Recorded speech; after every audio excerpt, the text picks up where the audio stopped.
everyone. I mentioned that we would be talking this week about parenting plans and what to do when your co-parent doesn't follow it. So you can take them back to court. That's certainly something you could do, but I would really suggest not starting there. Don't go there every time something goes wrong with your co-parenting arrangement. Because look, the reality is family court, divorce attorneys, and the whole legal system have two bad things associated with them. One, very expensive. Actually, three things. Two, very time consuming, usually happening during the workday when most of us are preoccupied with other activities, whether it's taking care of your child or taking care of your job. And three, it puts everybody on negative footing. So how's that going to help you build this parenting partnership going forward? Instead, I want to give you some other options here. So let's say your parent isn't allowing you, for the sake of a simple example for us to use today, they're not allowing you to talk to your child when they're at their house. And this is something that you explicitly agreed to in your plan. How about we start with asking them if they have a copy of the plan and if they remember what it said about this particular item. Now, be careful when you do this because you want to be non-accusative and present a caring tone. Not that you care about them, because for some of you that may be more than you can give, but you can care about being a good parent and care that they be a good parent. After all, that's the only way that you're doing the best thing of it possible to your child or for your child. So, for example, if they're not allowing you to call your child at their house, ask them in a non-accusative and caring way, do you have a copy of our parenting plan? If they say no, simple solution, offer them a copy. Say, you know what, I'll make you a copy. When you do that, you can even point out things in the plan that have maybe been problematic by just highlighting them. And be careful when you point this out to them, but you can point it out to them when you bring it back to them. Say, here's your copy. By the way, just as reminders of a couple things, I took the liberty of highlighting a couple items. So anyway, and leave it at that. Put it in their hands and enable them to do the right thing. That's what we're doing here. We're enabling solutions. Let's say they say, yeah, I've got a plan. I've got the plan. I know what it says. Well, now you're like, oh, okay, so why didn't they do it? You need to find that out. You need to ask further questions. Ask them, what's preventing you from following the plan? And try to do that again with an even unaccusative tone. You're seeking to understand. There may be a way you can work together to solve the problem at hand. Now, I warn you, be prepared to hear anything here, because the reality is it may be a very simple, innocent problem, which a lot of people face at various times in their life, maybe a job change, changed circumstances or whatever. Or it may be that they really just don't want to follow the plan for one reason or another. So let's get through a couple scenarios, a few scenarios really. So they could say something like, well, and for today's example, just to kind of set it up, I'm going to say that this is mom asking dad why he's not allowing their child to speak to his mom when he's at his dad's house. And we'll just say the child's name is Joey. So having this conversation, let's run through some various scenarios. So dad says, well, Joey wasn't home when you called and I just forgot to have him call you back. You know what? Simple. Leave it at that. If it's just a one-time thing, leave it at that. Now, if it becomes a pattern, you may have to take this further. But I mean, be honest, he may not have a nefarious agenda for you. He may just be simply have forgotten something. I mean, it's happened to you, right? And maybe you can just say something like, oh yeah, I get it. Happens to me too. Well, thanks for explaining. leave it at that, move on. If it becomes a pattern, then you're going to have to go further with it and get to the bottom of why, he's still not doing it. But we'll move on to the next scenario. So maybe he says something like, yeah, he was busy doing chores. And you're waiting for him to say something like, and I forgot to have him call me or call you. But yeah, he doesn't. He just leaves it at that. It's like, I think this is where you can go into gentle reminder mode. Say, well, since you have the plan, just remember that we agreed that we would do this. And I really miss him when he's not with me.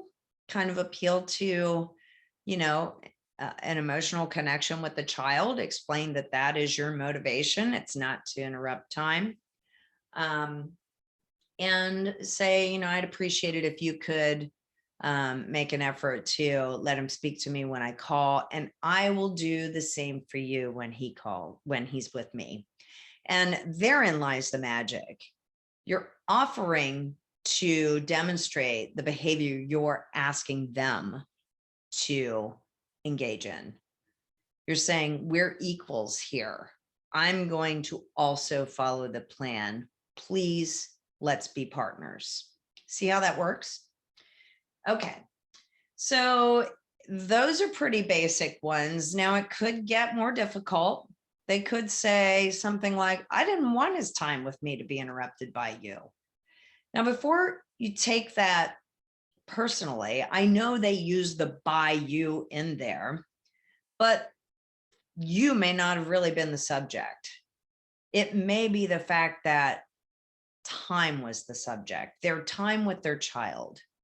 They savor it, they cherish it, and it's been cut in half or whatever portion that this other parent has been awarded in terms of the custody agreement. So you can empathize with that if you can get past focusing on who is suffering from the lack of time. Remember, your child is suffering from the lack of time with the other parent as well. And I get it. Some children may not like the other parent. There may be further complications there. We're not going to get into all that today. We're just going to keep it kind of basic for today, because this otherwise would be a really, really long video and you'd probably check out on me. So anyway, if they say something like that to you, first of all, don't take it personally. I would default to the idea that time is what their subject was, not you. And say, I appreciate that you want to spend time with our son, and I'm glad you do. And my goal isn't to interrupt that time.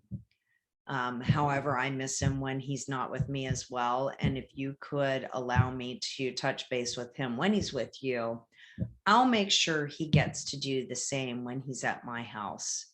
And again, you're reciprocating, you're building that common bridge to each other.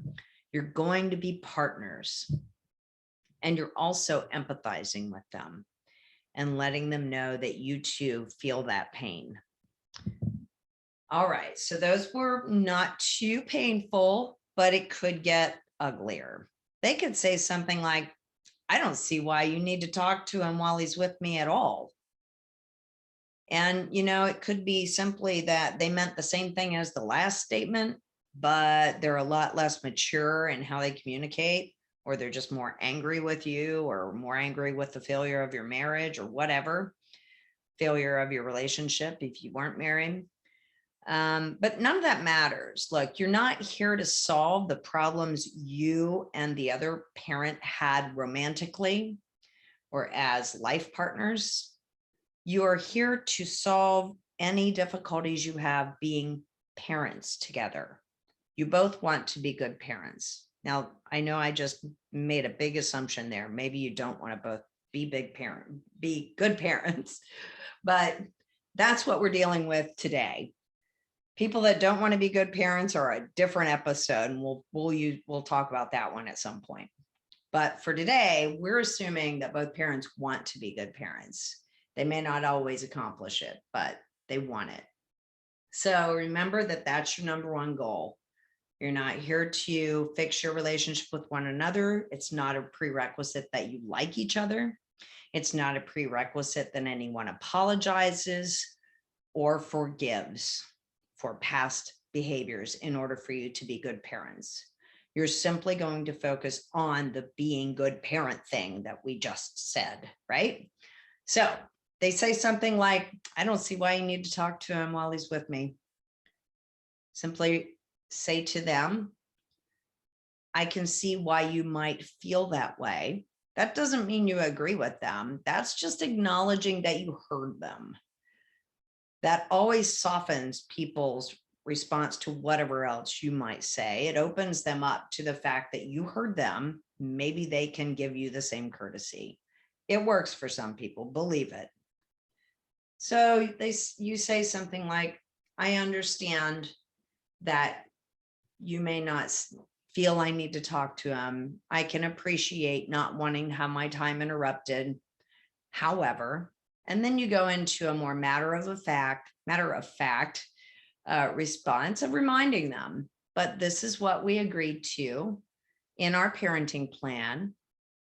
And if you can please make sure I do get a chance to talk to him when I call, I will try to do it at thoughtful times and during a minimum number of times while he's not with me. And I'll make sure that he gets an opportunity to talk to you when he's at my house as well. You're building the bridge, you're building the partnership as parents. You're focused, laser focused on working together. Next, it may get super dark. This is like one of those worst case scenarios, but look, I want to cover it because you may encounter it. I don't want to leave you stranded on an island out here. Maybe the two of you are angry at each other, angry at your failure, angry over whatever. And they say something like, I really wish he never had to talk to you again. You're a bad mom or dad or bad influence or you suck, whatever. They could throw all kinds of accusations at you. Again, you're not here to fix your relationship with them. And it's not going to do any good to take in all of that emotion. And I know it's easier said than done. But if you can focus, laser focus on what you do want, which is to be good parents. You want to be a good parent, whether they do or not. So you're going to let that roll off your back. Kiss it goodbye. You don't need to own that. They said it just because they said it. You don't have to absorb it. Let it go and focus on the matters at hand. They say, I really wish he never had to talk to you again. You can say, I understand that's how you feel, and I'm sorry you feel that way. You're not saying that you're sorry about them. You're saying you're sorry that you can't, be more amicable parents together because it makes it more difficult for everyone. And you can even go there. You can say, I'm sorry you feel that way because that makes all of this more difficult for both of us. However, and then you go into your spiel about what your parenting plan says and remind them that that is what you agreed to. Ask them if they will please honor the agreement, give you access to your child, and reassure them that you will do the same for them. So there you have it. From the very simple, innocent, oh, I just forgot sort of thing, to the I hate your guts and what do you do in that scenario? I know I didn't cover everything here, but I hope that gives you some ideas of other options you have if your parent is not following the plan that the two of you set up. And so next week, I think I'm going to keep doing these vlogs because I kind of like them. It's a little bit easier than writing all of that out. That would have taken me all day. So next week, I want to talk about vacation planning for divorced and blended families, how to make it not a scheduling nightmare. You got moms and dads and steps and grandparents and aunts and uncles and friends and, kids schedules and extracurricular schedules. I get it. I've been doing this for a long time. So join me next week and we'll talk about how to plan a family vacation without it becoming an absolute scheduling nightmare. Thanks for tuning in. I'll talk to you next week.